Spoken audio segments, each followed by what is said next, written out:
several times in each chapter, we see how helpless Krishna is. We find weakness lording over strength exactly because it is weak. Srimad Bhagavad Gita is an epic struggle, and Krishna is the struggler. It all tugs at your heartstrings. It's actually a song, as much of melancholy as of wisdom. And that's the reason I love the Gita.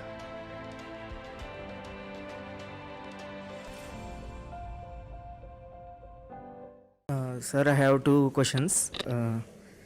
How we understand union of Shiva and Shakti from non-dual Vedanta perspective? And the second question is, how to surrender to Guru consciously?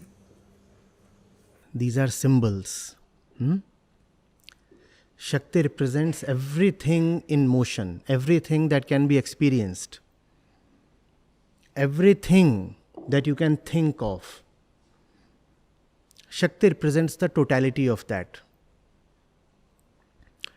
If Shakti represents everything in motion, one feels like asking, why is everything in motion in the first place? Why is everything moving? Let's begin with ourselves. Why does the mind move so much? Why does the individual never rest anywhere? Why are you always thinking? Why do we always want to reach somewhere? What is this quest for attainment, achievement? What is desire that fuels all our movements? We move, it seems commonsensical, so that we may come to a point where there is no further need for movement. Is that not so? No one moves to remain moving. No one walks to remain walking. No one begins a journey with no end. So if we are constantly in motion, both physically and mentally, that tells us something about who we are. We are entities deeply in desire of something. And that's why we are constantly in motion. Otherwise, who wants to move? Otherwise, why would there be such unrest and disquiet within? You would never find any person, even a non-human organism, that is perfectly still, whether physically or mentally. Consciousness moves. Consciousness moves. And it moves in search of a final destination. A place where there is no movement at all. A place where there is no experience at all. The clock keeps ticking so that you can come to a certain and ultimate timelessness. We value experiences so much, we want experiences of all kinds, so that we may come to a point where there is no further need for experience, where we are beyond experience. We keep looking at faces, we keep meeting people, we keep entering into relationships, because we want to come to a point where there is no further need to look at any face or form, where there is no need to further remember any names. That point is symbolically represented by Shiv. Shakti is movement, Shiv is destination. Those who are inclined towards having the right kind of movement worship Shakti. Those who are inclined towards the destination, those who have fallen in love with the destination itself, worship Shiv. The fact is that the two are inseparable. Are you getting it? Shakti is the totality of all our experiences. Everything that is in space-time is contained in Shakti. And space-time does not exist for itself. It exists for the sake of its dissolution. Had it existed for its own sake, you would have succeeded in somehow, at any point, finding contentment in it. But we do not know of any person who has managed to find ultimate contentment in anything in the field of space-time. Is there anything in the entire universe that can perfectly satisfy you? No. What does that tell you about your own consciousness? It is looking for something beyond, something transcendental. Now, that something transcendental is not an object of thought. It is not something you can think of, ideate, or conceptualize or imagine. That which is beyond imagination, formless, nirakar, nirgun, attributeless, that is called as Shiv. To give a form to Shiv is not a very proper thing. It is some kind of human compulsion to always search for forms. Because we cannot think without forms, we cannot think without names. So even to the formless, we assign a form. Even to the nameless, we give a name.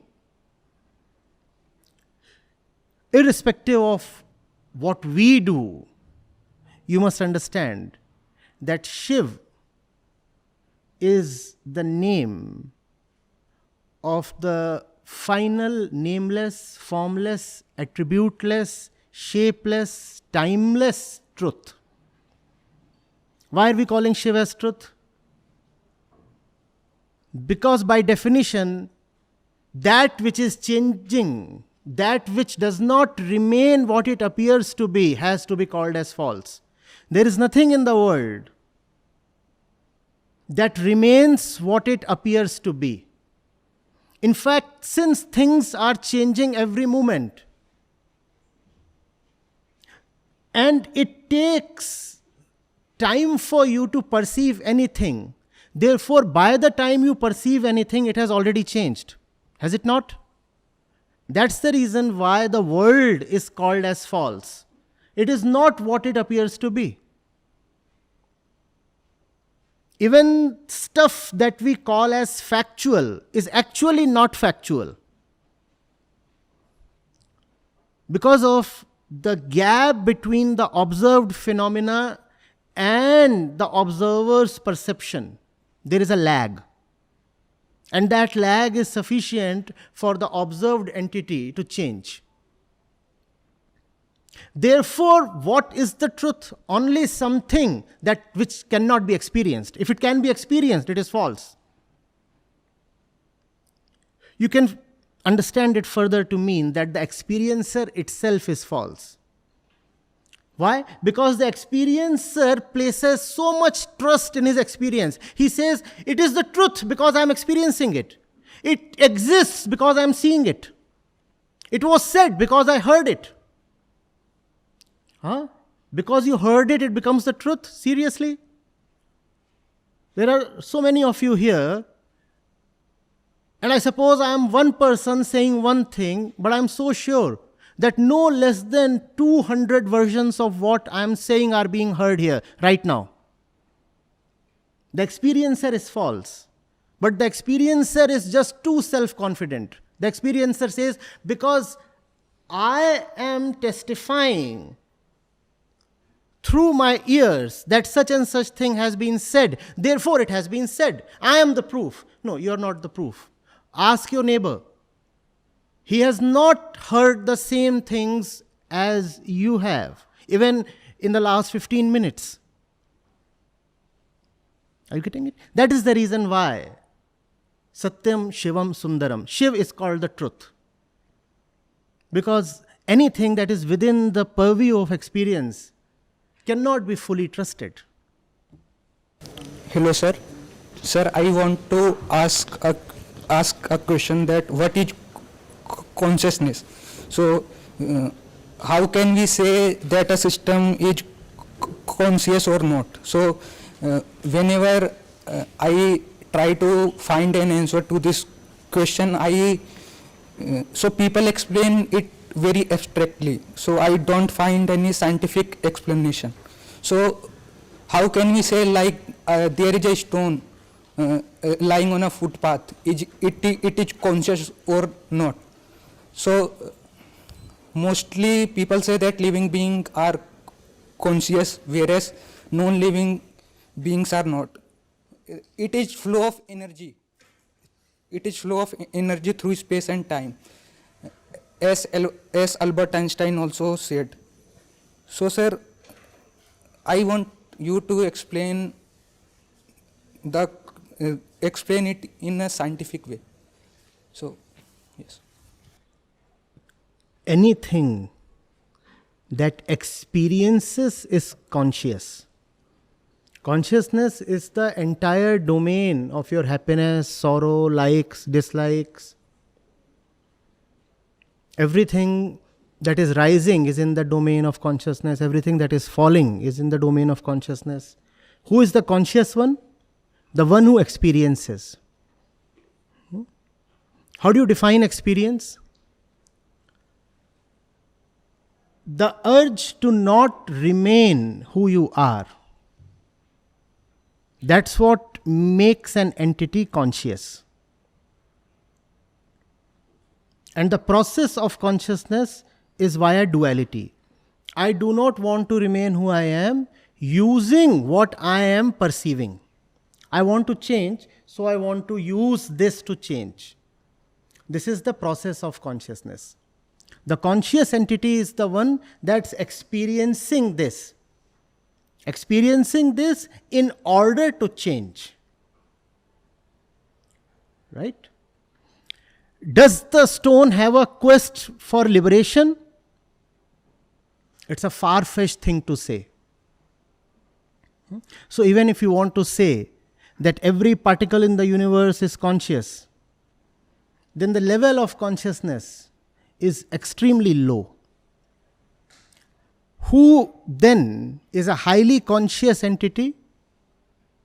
The one who has a strong urge for liberation. What is liberation? Everything that limits your experience. Mind you, a conscious entity is an experiencing entity. Everything that limits your experience is a bondage. The one who realizes that bondage, feels suffocated, and rebels against it, is a conscious entity. There is no complication, no abstraction in it. When you want to rise higher, when you just cannot remain the one you are, when you have a choice unlike a stone, then you are conscious. You are lying somewhere, you are pushed aside. You have a choice. The stone is pushed aside. The stone does not have a choice. Or even if it has a choice, it is lying very, very latent within the stone. The stone will one day become soil. The soil will one day become a fetus. Before that, it will become food. And the fetus will then turn into a human being. And that's when the stone will develop choice. So even if you want to assert that the stone too is conscious, its consciousness is lying greatly dormant within itself. So the stone will have to go through a lot, undertake a long journey to come to a point where it can say it has an active choice. Till then, nothing.